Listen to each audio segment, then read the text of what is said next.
I took the job because it paid well. Simple as that. A deep-sea research lab, miles below the ocean's surface, needed divers for maintenance and exploration. I didn't ask questions, just signed the contract and showed up. But before my first dive, they handed me a list of rules. Never shine your light into the abyss for too long. If your tether starts pulling, cut it immediately. No matter what you see outside the lab windows, do not acknowledge it. If you hear something speak to you underwater, ignore it, I thought. It was a joke, some kind of hazing ritual for the new guy. I even laughed. But I stopped laughing after my third night dive. It was supposed to be a routine check.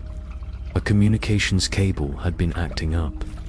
My job was to go down, inspect it, and report back.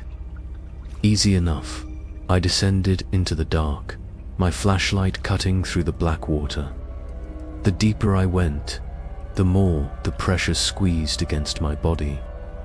The lab disappeared from view above me, swallowed by the darkness. Just me and the cable now. Then I saw it. A shadow passing over me. It wasn't a fish. It wasn't a shark. It was human-shaped, but wrong. Arms too long. Legs bending at unnatural angles.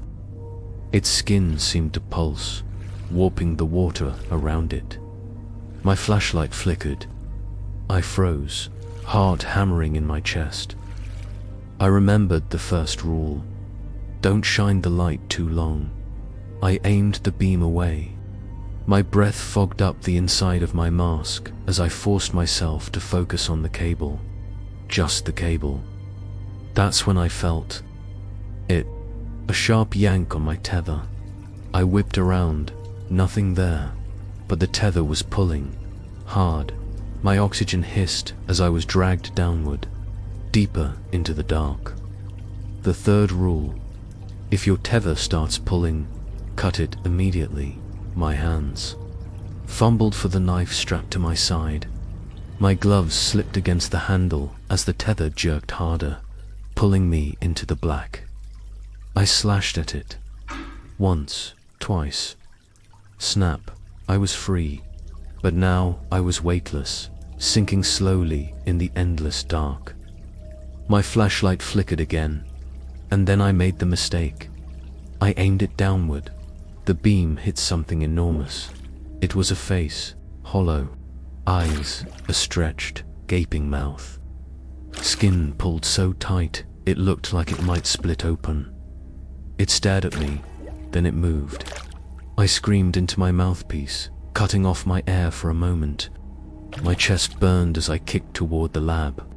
The emergency lights glowed faintly in the distance, a cold blue light in the dark. My lungs screamed for air as I reached the station hatch and slammed the override button. The door opened. I tumbled inside, gasping, the water draining from the chamber as I collapsed onto the cold metal floor. I ripped off my mask, coughing. My hands were shaking, but I wasn't safe. Not yet, as I sat there, catching my breath. I made the mistake of glancing at the window. Something was outside. A blurred, humanoid figure, pressed against the glass. Its arms were too long. Its mouth moved, forming words I couldn't hear. Its hollow eyes stared into mine. The third rule: do not acknowledge it.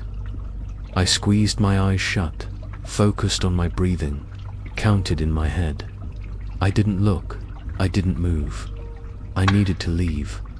Now, I didn't pack my things. I didn't even tell my supervisor. I just left, took the first ship, back to the surface, and never looked back. I don't know who or what is still outside that station. But if you ever find yourself working a job like this, and someone hands you a list of rules, follow them, because if you don't, you might not come back.